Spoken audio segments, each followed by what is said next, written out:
안녕하세요, 킹콩님들. 오늘은 혈액투석에 관하여 알아보려고 합니다. 투석을 처음 시작하게 될 때 많이 물어보시는 질문 중에 하나가 얼마나 자주 투석을 해야 하는 것인가에 대한 건데요. 현재 표준으로는 일주일에 3번, 하루에 4시간씩 투석을 하고 있습니다. 이렇게 하는 이유에 대해서 많이 궁금해하실 것 같은데요. 오늘은 이것에 대하여 말씀해 주실 한양대 구리병원 유미연 교수님 모셨습니다. 교수님 안녕하세요. 안녕하세요. 네, 한미연 선생님과 같은 이름의 미연이지만 다른 느낌의 미연, 유미연입니다. 반갑습니다. 교수님, 단도직입적으로 여쭤볼게요. 왜 일주일에 3번, 한 번에 4시간씩 투석을 해야 하나요? 결론적으로 말씀을 드리면 그것이 가장 적합하다고 연구 결과가 있기 때문이에요. 근데 우리 환자분들이 굉장히 긴 시간 투석하는 것도 싫어하시고 그리고 자주 오는 거 굉장히 싫어하시지만 예전부터 그런 연구들이 쭉 있어갖고 주 3회가 가장 적합하게 노폐물도 제거하고 수분 제거 시에도 크게 부작용이 없더라라는 연구 결과가 나왔기 때문이죠. 사실은 4시간 하면 그렇게 길지 않은 시간 같기도 하지만 이제 투석 환자분들이 병원에 오시는 시간 또 와서 바로 투석으로 들어가지 못하고 뭐 한 30분, 1시간 대기하기도 하고 끝나고 나면 또 한 30분 지혈하고 그러고 가면 거의 반나절을 후딱 가게 돼요. 이게 꼭 4시간씩 이렇게 필요한지 정말 궁금합니다. 4시간씩 꼭 필요한가? 줄이면 좋은데 이렇게 짧은 시간 동안에 투석을 해서 제거를 하다 보면은 환자분들이 쉽게 지쳐서 할 수가 없어요. 그렇기 때문에 가장 효율적으로 노폐물도 제거하고 그러면서 부작용이 적은 시간이 3-4시간 정도인 거죠.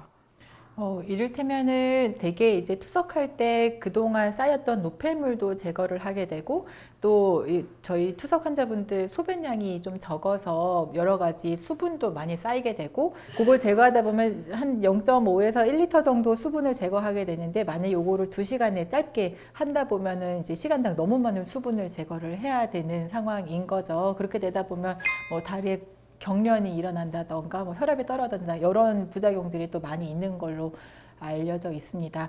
사실 우리 몸의 장기는 1분도 쉬지 않고 1초도 쉬지 않고 계속해서 일을 하고 있어요. 지금 이 시간에도 우리 콩팥에 열심히 소변을 만들고 있을 텐데요. 그렇게 따지면 투석은 더 오래 가급적 자주 하는 게 더 좋지 않을까요? 그런 연구가 실제로도 있죠. 근데 쉽게 생각하면 혈액 투석 말고 이제 복막 투석 하시는 분들 같은 경우는 하루 종일 내내 투석을 하다 보니 가장 그래도 신체에 굉장히 유사하게 투석을 진행하는 부분이 있는데 혈액 투석을 하루 종일 투석실에서 계시라 그러면은 그렇게 할 수 있는 환자분들이 정말 계실까요? 실제적으로 가능하지는 않습니다. 그래도 조금 더 긴 시간을 해보면 어떨까라고 해서 연구를 시행을 해봤더니 실제로 노폐물 제거를 하는데 조금 더 나은 결과를 보인다라고 일부 환자에서 보고가 되고 있어요. 그렇지만 또 반대로 4시간을 했는데도 그렇게 나쁘지는 않던데 라고 하는 연구 결과들도 있어서 어떤 게 더 적합하다라고는 아직 사실은 말씀드리기는 어렵지만 그래도 일반적으로 4시간을 하시는 것이 가장 환자에게 효율적인 투석과 그리고 가장 적은 부작용을 할 수 있다라고 이해해 주시면 감사하겠습니다. 짧게 혈액투석에 대한 내용을 역사를 설명을 드려보자면 이제 내년 2024년이 우리가 인간에게 처음으로 투석을 시도해서 성공한 것이 100년이 되는 날이에요. 정말 치료를 목적으로 해서 한 게 1943년도에 시도를 했고요. 그렇지만 말기 신부전 환자들에게 조금 더 이렇게 다 일반화돼서 하신 거는 사실 굉장히 짧아요. 한 1960년대에 들어오셔서 시행하셨다고 하면 됩니다.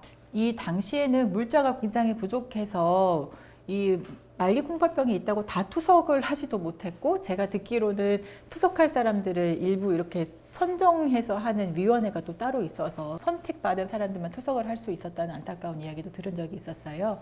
네, 맞습니다. 왜냐면은 혈액 투석 기계가 별로 없고요. 그리고 그거를 잘 이용할 수 있는 의료진도 잘 준비되어 있지 않기 때문에 소수의 사람들밖에 할 수가 없었던 거예요. 그러다 보니 횟수를 최소화, 그리고 사람도 최소화하여서 시도를 하게 되었고 하루 종일도 해보고 이틀도 해보고 이런 시간적인 면에 있어서의 변화가 있었던 거죠. 그래서 봤는데 요독 증상을 해소하기 위해서 투석을 하게 되는데 일주일에 이제 2번도 해봤는데 그래도 요독 증상이 해소가 되지 않더라. 그랬더니 3번을 해봤더니 이제 해소가 되더라. 그래서 지금의 주 3회 정도의 횟수가 정립이 된 겁니다.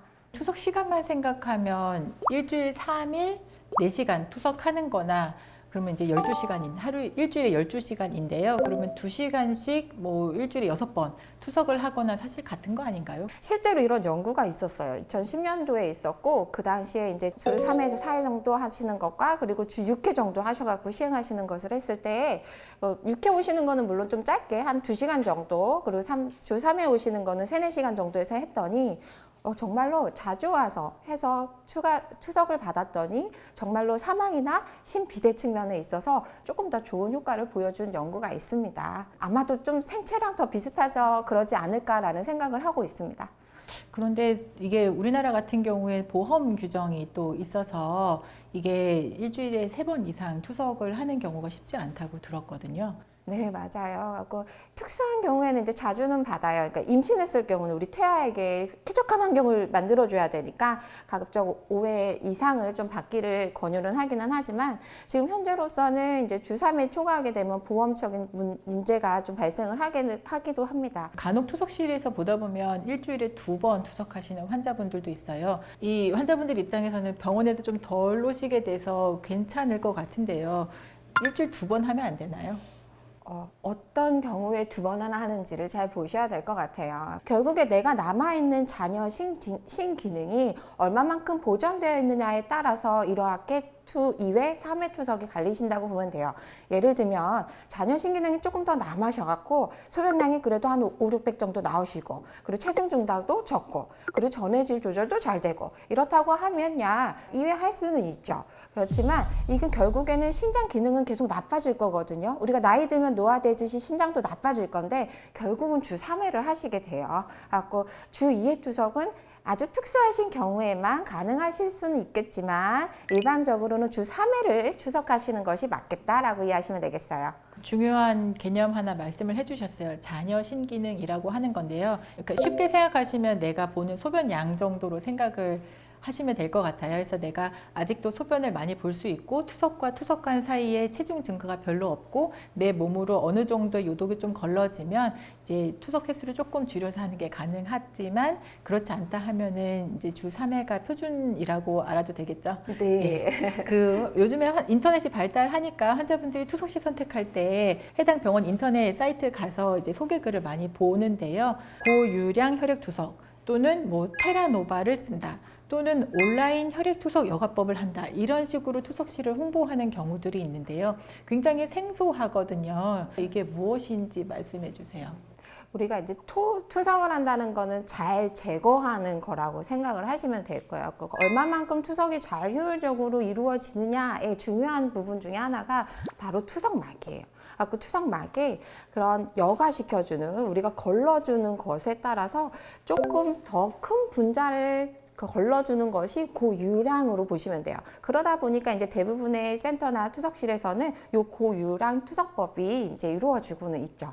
온라인 혈액투석 여가법은 분자량이 큰 물질들을 제거를 해주는 새로운 혈액투석 방법이에요. 그래서 이전의 투석 방법으로도 제거하기 어려웠던 물질들이 좀 제거가 되고 그러다 보니 투석 중에 저혈압이나 가려움증이나 투석 후의 피로감 같은 거 호전시킨다는 연구 결과들이 많습니다. 근데 다 해줄 수는 없는 게 이거를 하기 위해서는 특수 기계가 있어야 되고 투석액을 걸러줘야 되는 그런 정수시설도 있어야 되고 그리고 혈액 투석이 잘 유지될 수 있도록 이러한 혈류량이 유지되는 튼튼한 혈관을 가지고 있는 환자들에게 있어서의 제한적으로만 쓸 수 있기 때문에 조금 한계가 있죠.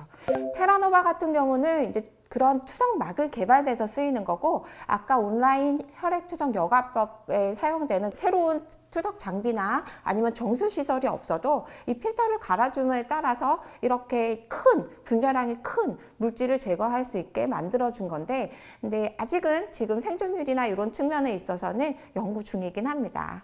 결국에는 말씀 주신 대로 투석의 기법도 계속 발전을 하고 있는 것 같아요. 조금 더 안전하게 그리고 조금 더 잘 걸러주는 방법으로 발전을 하고 있는 것 같은데 이런 것들이 계속 개발되고 발전하다 보면 꼭 4시간씩 안 해도 되는 거 아닐까요? 그렇게 되면 정말 좋겠죠. 근데 이제 우리가 일반적으로 제거해야 하는 요동 물질을 제거하는 수준은 비슷해요. 여기에 플러스 어떤 중분자 같은 큰 분자량이 있는 물질을 제거를 해준다는 것으로 이해를 해주시면 되고요. 그리고 두 번째는 수분에 대해서도 생각을 해보셔야 될 것 같아요. 우리 쉽게 사우나 가셔서 1시간 땀 쭉 빼고 나오셔서 일어서시면 어지럽고 힘드시잖아요.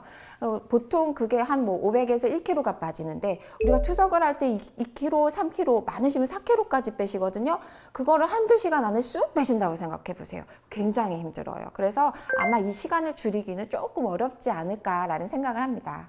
많은 질문들이 또 들어오는 것 중에 하나가 아직 우리나라에서는 잘 시행되고 있지는 않지만 뭐 홈 다이알리시스, 재택 투석 또는 가정 혈액 투석 이런 용어들이 있어요. 이제 외국에서는 가끔 하고 있는 것으로 알고 있고 이게 이제 병원에 가지 않고 집에서 투석을 할 수 있어서 굉장히 솔깃하실 것 같은데요. 가능한가요? 가능하냐고 물어보시면 아직 가능하지는 않습니다. 네, 세계 여러 국가에서 많이 사용을 하죠. 그래서 이제 가장 많이는 이제 뉴질랜드랑 호주 같은 경우에서 많이 사용을 하고요. 5%나 돼요.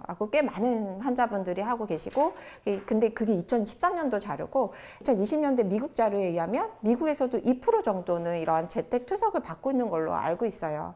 근데 이거를 하게 되면 환자도 내가 이러한 투석을 할 때 치료에 대한 교육법을 알고 있어야 되고, 그 기계가 집에 다 설치가 되어 있어야 되고, 그리고 이걸 주기적으로 또 챙겨주는 우리 의료진도 같이 모니터링이 필요하다는 것은 있어요.